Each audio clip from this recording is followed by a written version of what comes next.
ज्या नदीला आपण दक्षिण गंगा मानतो, ज्या गोदामाईच्या चरणी कोट्यवधी भाविक नतमस्तक होतात, त्याच गोदावरीची अवस्था आज काय करून ठेवली आहे पहा हे चित्र.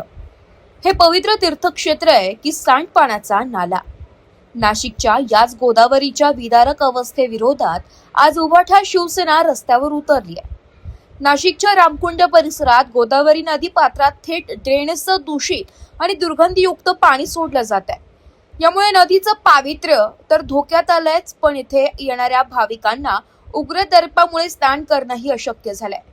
वारंवार तक्रारी करूनही कुंभकर्णी झोपेत असलेल्या महानगरपालिका प्रशासनाला जाग येत नाहीये आणि याच पालिका प्रशासनाच्या ढिसाळ कारभाराचा निषेध करण्यासाठी आज शिवसेना उद्धव बाळासाहेब ठाकरे गट आक्रमक झालाय.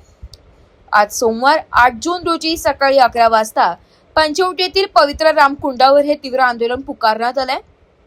शिवसेनेचे गटनेते केशव सीताराम पोरजे यांच्या नेतृत्वाखाली सर्व माजी नगरसेवक आणि शिवसैनिकांनी महापालिका प्रशासनाला थेट जाब विचारलाय.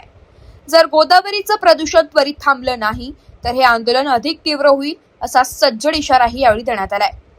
कोट्यावधींचं बजेट असूनही गोदावरी स्वच्छ का होत नाही? प्रशासन नेमकी कोणाची वाट पाहत आहे? शिवसैनिकांच्या या आंदोलनानंतर तरी पालिका प्रशासनाला जाग येणार की गोदामाई अशीच दूषित राहणार असा यावर तुमचं मत काय? कमेंट करून नक्की सांगा. लवकरच कुंभमेळा होत आहेत आणि त्या धर्तीवरती नाशिक महानगरपालिका असेल, प्रशासन असेल, ते सांगतं की आम्ही 35,000 कोटीचे कामं करत आहोत. पण ज्या ठिकाणी तुम्ही उभा आहात, आम्ही उभा आहोत, याच ठिकाणी कुंभमेळ्याचं आयोजन होत आहे. पवित्र अशा रामकुंडामध्ये जर तुम्ही बघितलं तर संपूर्ण असं गटारीचं पाणी या ठिकाणी सोडलं आहे. या ठिकाणी भारतभरातून लोक आपल्या पूर्वजांच्या आईवडिलांचे अस्थि विसर्जन करण्यासाठी या ठिकाणी येत असतात. तुम्ही बघू शकता ते अस्थि विसर्जन आजही गटारीच्या पाण्यामध्ये करत आहोत.